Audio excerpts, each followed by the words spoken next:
যার ফলে মুসলিম শাসকের জন্য হিতাকাঙ্ক্ষী হওয়ার অন্তর্ভুক্ত হচ্ছে যতগুলি কর্মকর্তা রয়েছে, হ্যাঁ, আর সরকারি যে কোনো দপ্তরের কর্মকর্তা হোক, বিচার বিভাগ হোক, অথবা আপনার আপনার যেটাকে বলা হচ্ছে স্বরাষ্ট্র মন্ত্রণালয় হোক, আর পররাষ্ট্র মন্ত্রণালয় হোক, আর আপনার মানে সাধারণ চাকরিজীবী হোক, যেখানে লাগা আছে। কারণ এই সবগুলি কাজ দেশের কল্যাণের জন্য হচ্ছে, সবগুলি কাজ দেশের উন্নয়নের জন্য হচ্ছে।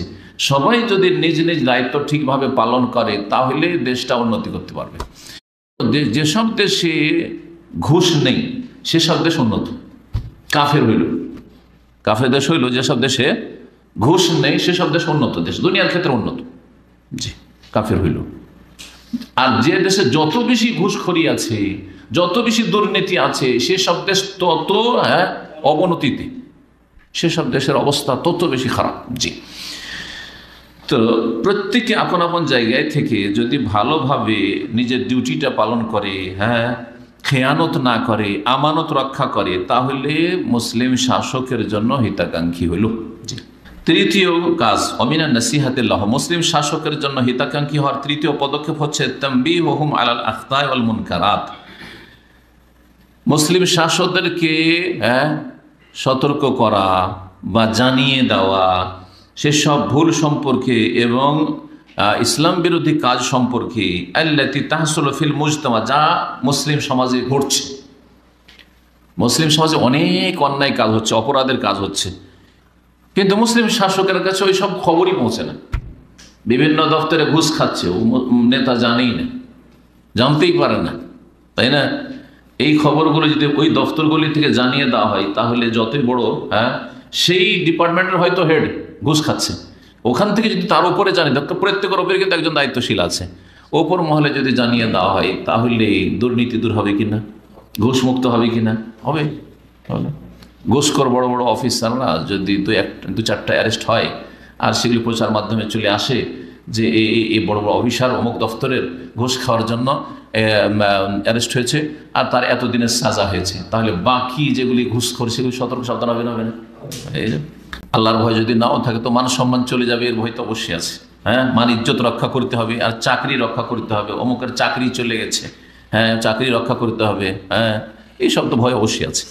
বলছেন আনহা, অনেক এই বিষয়গুলি সম্পর্কে জানেও না, মুসলিম সরকার জানেও না এইসব বিষয় সম্পর্কে। জি, তো জানাইতে হবে। কোথাও ব্যভিচার হচ্ছে, কোথাও মদের কিনা বেচা হচ্ছে, কোথাও সমকামিতা হচ্ছে, হ্যাঁ, কোথাও আর ওই অন্য ধরনের অপরাধ হচ্ছে, যে কোনো রকমের অপরাধ হোক না, অত অপরাধের শেষ নেই।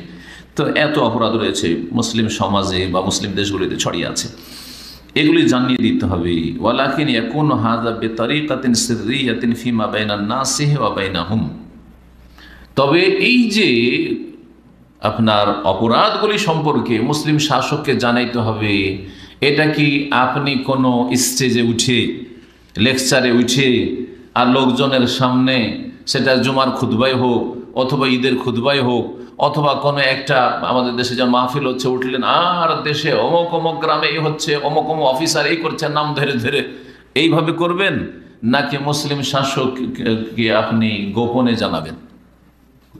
হ্যাঁ, গোপনে জানাইতে হবে, গোপনে জানাইতে হবে। কারণ এই অপরাধগুলি সম্পর্কে যদি খোলাখুলি বলা হয় তাহলে অনেক অপরাধী আছে, অনেকগুলি ক্ষতির দিক আছে, তার মধ্যে একটা ক্ষতির দিক অনেকে কিন্তু জানেন না যে এই জায়গাগুলিতে এই অন্যায় কাজের সুযোগ আছে, আর ওরা হচ্ছে ওই রকম অপরাধী। ওরা জেনে নিল তাহলে যে অমুক অমুক জায়গায় মদ পাওয়া যায়, অমুক জায়গাতে হ্যাঁ নারী ব্যবসা, দেহ ব্যবসা চলে, হ্যাঁ অমুক জায়গায় নাউজুবিল্লাহ সমকামিতা চলে, তাই না? অমুক হোটেলে এই হয়, তাহলে খারাপ লোকগুলি তো ওখানে সুযোগ নেবে তাহলে, যদি সংশোধন না হয়। সুতরাং এইসব খবরগুলি যে মুসলিম শাসকের কাছে পৌঁছাতে হবে, সেটা গোপনে পৌঁছাতে হবে। লান্নাসিহা আল্লাতী ইয়াজহারু বিহা বা ইউজহারু বিহা আমামান নাস, এমন নসিহত নয় যে মানুষের সামনে, লোকজনের মাঝে একেবারে প্রকাশ্যে বর্ণনা করে দিলেন, আলাল মানাবির অথবা মেম্বারে চড়ে, স্টেজে চড়ে বক্তব্যে মাইকিং করে, না না না, এইসব না। এতে কি হবে? লিআন্না হাযিহি তারিকা তুসিলু শাররা, এতে হবে কি অন্যায়গুলি ছড়িয়ে পড়বে, অন্যায় অপরাধ ছড়িয়ে পড়বে, আর তারপরে এগুলির যদি দেখা যায় হয়তো যে এই ব্যক্তি এভাবে করতে যাচ্ছেন, ওর বিরুদ্ধে শত্রুতা জন্মিব অনেকের, ওকে মেনে দেওয়ার চেষ্টা করবে যে তুই এসব করছিস, তোকে শেষ করে দেবো, ঠিক না? এটা একটা দিক। আরও দিক আছে, সেগুলি হচ্ছে যে অনেক সময় সরকারের উপর দোষ চাওয়া হবে যে এত অপরাধ হচ্ছে, তার মানে সরকার খুব খারাপ হয়ে গেছে। হ্যাঁ, এতে হবে কি একটা বিদ্বেষ, শত্রুতা। যারা শুনবে সবাই তো একই স্তরের লোক না, এদের অন্তরে বিদ্বেষ শত্রুতা জন্মবে, যার ফলে ওয়াতাহদুসুল আদাওয়াত বাইনা উলাতিল উমুরি ওয়ার রাইয়া, এর মাধ্যমে শত্রুতা দুশমনী সৃষ্টি হবে শাসকদের মাঝে আর দেশবাসীর মাঝে।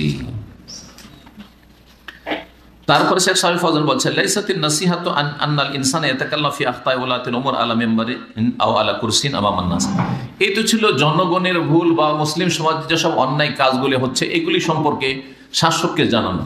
শাসক মানে জরুরি নয় যে আপনাকে রাষ্ট্রপতি পর্যন্ত পৌঁছাইতে হবে, আপনাকে প্রধানমন্ত্রী পর্যন্ত পৌঁছাইতে হবে। আপনি দেখছেন যে এমন কোনো কর্মকর্তা আছে যে যারা অপরাধ করছে তাদের ওপরে কেউ, ওপর মহলে কেউ আছে, তার কাছে পৌঁছে দিলে আপনার দায়িত্ব শেষ। আপনি যতদূর পর্যন্ত পৌঁছাতে পারছেন ততদূর পর্যন্ত পৌঁছে দিলে আপনার দায়িত্ব শেষ। প্রত্যেকের কিন্তু একটা স্টেজ আছে, তাই না, স্তর আছে। আমরা এতদূর পর্যন্ত পৌঁছিতে পারবো, তার উপরে পৌঁছিতে পারবো না। তারপরে যাদের পর্যন্ত আমরা পৌঁছিতে পারবো তারা কিন্তু আরো অনেক উপর পর্যন্ত পৌঁছিতে পারবে। হ্যাঁ, কথা ঠিক না? তারপরে যার কাছে ওরা পৌঁছালো তারা হয়তো ওপর পর্যন্ত, একবার ওপর মহল পর্যন্ত পৌঁছিতে পারে। আছে না নেই? সব জায়গায় আছে, সব দেশে আছে এরকম। তো এটাই যথেষ্ট, জরুরি নয় এই অজুহাতগুলি। যারা জঙ্গি মনোভাব রাখে আজকাল, ওরা এই কথা বলে আজকাল কোথায়, আজকাল এত সিকিউরিটি, এত পাড়া, কোথায় এইসব কথা পৌঁছাইতে পারবো? আমরা তো পৌঁছাইতে পারবো না। সুতরাং সরকার বিরোধী কথা বলে মানুষের রক্ত গরম করে দিয়ে মনে করে যে খুব দেশের কল্যাণ করলাম, হ্যাঁ খুব জাতির কল্যাণ করলাম, না আরো শত্রুতা পয়দা হইল। আর আপনাকেও চিহ্নিত করে ফেললো শাসকরা, কারণ ওরা ওদের মধ্যে তো জুলুম অত্যাচার আছে। তারপরে তখন আপনাদের মতো যত লোক আছে ওদের পেছনে রয়ে গেল যে এদেরকে ধর, হ্যাঁ দেখ কোথায় আছে। হ্যাঁ, এই হলো অবস্থাটা আর কি। নাসিহার অন্তর্ভুক্ত এটা নয় যে মানুষ শাসকদের ভুল ত্রুটি সম্পর্কে কথা বলবে মেম্বারে চড়ে। জনগণের ভুল ত্রুটির কথা এতক্ষণ হলে, এখন শাসকদের ভুল ত্রুটি, শাসকদের অনেক ভুল ত্রুটি আছে। এখন এই ভুল ত্রুটিগুলি স্টেজে চড়ে বলবো, হ্যাঁ এখানে এসে আপনাদের সামনে বলবো, এটা ইসলামিক তরিকা নয়। আও আলা কুরসিন আমামান নাস, চেয়ারে বসে গেছে, স্টেজে বসে গেছে অথবা মেম্বারে দাঁড়িয়ে গেছে আর বলছে হাযা লা ইয়াখতুমুল মাসলিহা, এতে লাভ হবে না। ওয়া ইন্নামা ইয়াজিদুশ শাররা শাররান, বুরাই আছে, অন্যায় আছে, আরো অন্যায়কে বৃদ্ধি করবে। যতটা অন্যায় আছে আর অন্যায়কে কি করবে? বৃদ্ধি করবে।